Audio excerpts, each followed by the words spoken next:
the best shooters that we have on display. The Nets win their 5th consecutive game. I don't think, you don't look at too many games during the season when you have a measuring stick, but also when you do, you want to be full, and they weren't full as well. So you don't really know how to go about that. But, you can always find ways to get better no matter who's in the lineup. So we'll see them down the line again, and we look forward to it with a whole entire healthy Lakers team. That's what we really wanted. I know everybody wants that, and so I'm looking forward to the challenge and seeing them down the line.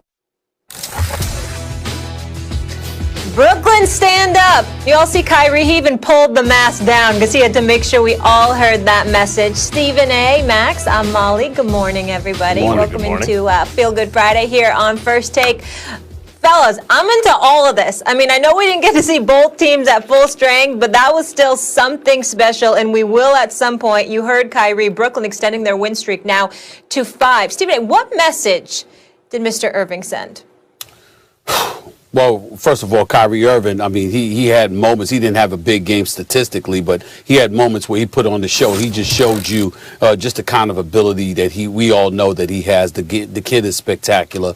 There's no way around that. Yes, they did not have Kevin Durant, and the Los Angeles Lakers did not have Anthony Davis. But watching this game, the message that I peeled from it is that, as I said before, the Brooklyn Nets are coming out of the Eastern Conference. They will be in the NBA Finals, barring any significant injuries. And as far as I'm concerned, last night to me said to me that they should be the championship favorites. The Brooklyn Nets should be the favorites to win the world championship. The questionable health of Anthony Davis, combined with the way the offense is playing, the fluidity, the distribution of the basketball, the Joe Harrises of the world in the starting lineup, the Jeff Green, how you could go small the way Brooklyn did last night. Bruce Brown, along with Joe Harris, along with Kyrie and James Harden, with Jeff Green playing the center spot. You got 4 or 5 guys on the floor that are all a threat from three-point range. They went relatively small, and they definitely had an advantage over the Los Angeles Lakers in the first quarter because LeBron obviously only had 7 points in the first quarter, couldn't really get it going. You expected him to attack from the interior all night long. He did it enough, but in the same breath, he was still struggling from three-point range, which was predictable. In the end, I'm just looking at the Brooklyn Nets right now and the way they're getting others involved, the Joe Harrises, the Jeff Greens of the world, the Landry Shamits of the world, and what they can do from the perimeter, and the fact that these guys are literally feeding the basketball. You see the effect that Steve Nash and Mike D'Antoni, the offensive minds that they have, coming into play here. And by the way, they get defensive stops at times when they need them as well. So I look at all of that, and I'm willing to declare here today that the Brooklyn Nets should be the favorites to win the chip.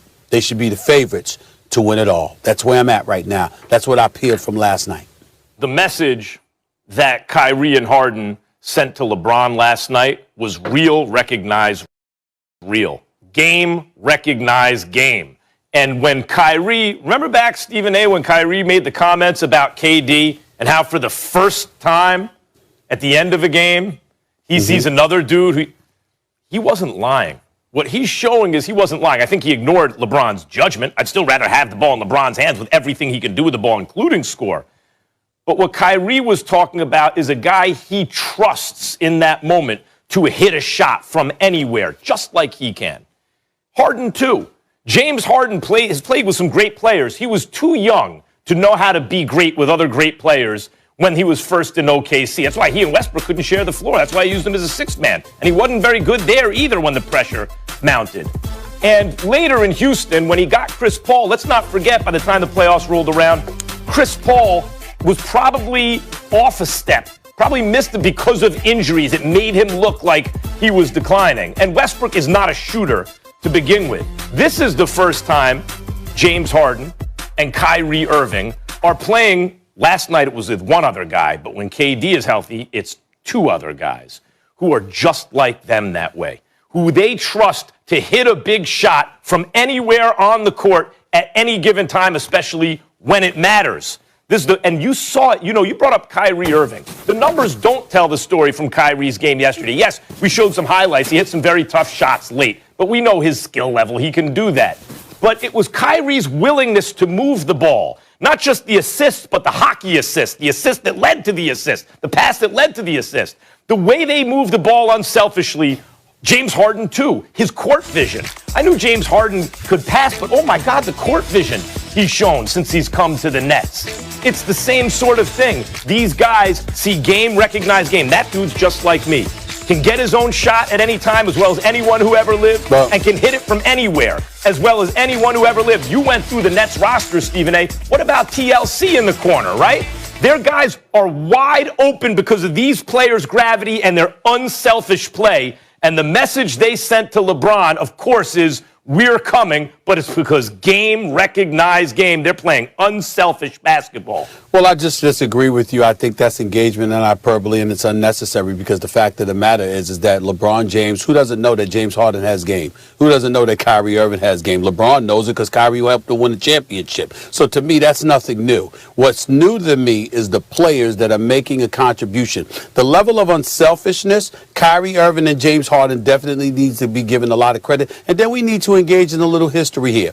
When James Harden was in Oklahoma City, although he was relatively young, you had people who believed that he was a better point guard than Russell Westbrook. Not a better overall talent because we didn't see the scoring machine that James Harden would ultimately become in Houston, but they actually thought that he was a better point guard, that he made better decisions at the point guard spot, even when he was young and in Oklahoma City coming off the bench for the Thunder. So we understand that James Harden, it's not a surprise that he has that court vision. It's not a surprise that he has those point guard skills. The surprise was what he became offensively once he arrived in Houston as the number one option. In the case of Kyrie Irving, the level of unselfishness has to be applauded, but also it comes down to what these brothers are doing. TLC's making shots. Joe Harris hit 6 or 7 threes last night.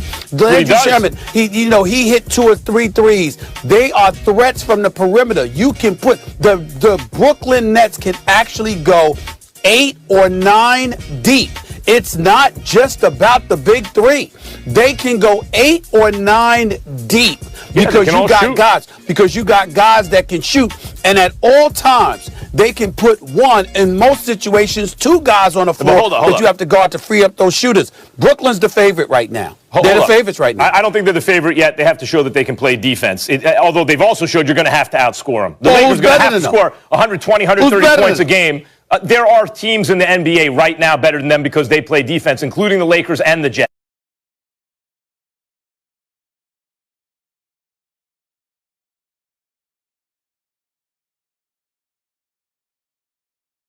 But what they did show is the Lakers are going to have to figure out where that 120, 130 is going to come from. Mm-hmm. But let me be very clear, Stephen A. The message they sent to LeBron is not we have game. Like LeBron knows that. It's that game, recognize game.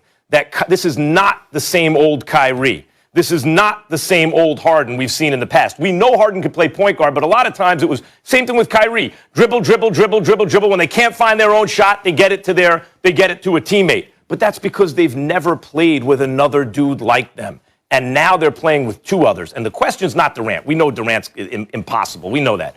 The question was, how are these 2 going to coexist in the same backcourt? And what they've shown is, because game recognized game, they are willing to do what it takes to play unselfishly, to sacrifice touches, to sacrifice shots, to give up responsibility because they trust their teammate in a way they never have. That's the message. Max, Kyrie looks the same as he looked in Cleveland.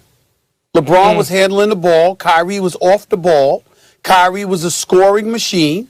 Kyrie was a scoring machine, putting up buckets big time, but deferred to some degree to LeBron James and what LeBron James and Ty Lue wanted to do.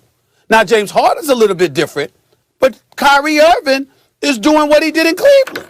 He didn't do it in Boston, but he did do it in Cleveland when they won a chip. To an extent, because he was a young guy on the way up who'd never won before, and he was playing with a player who people are arguing is the greatest of all time. And even then, we're starting to talk about, is he rival after the win against the Warriors at Oracle in 2016? Is he rivaling Michael Jordan? That's when Kyrie played with him as a young player. That's entirely different.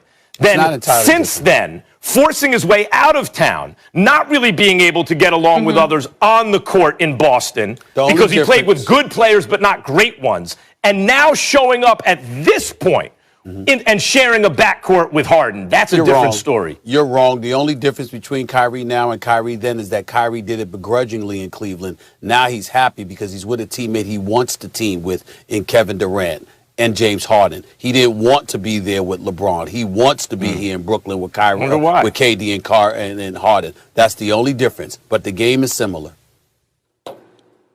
All right, I'll wrap it up by saying this. The Nets are 10-1 currently against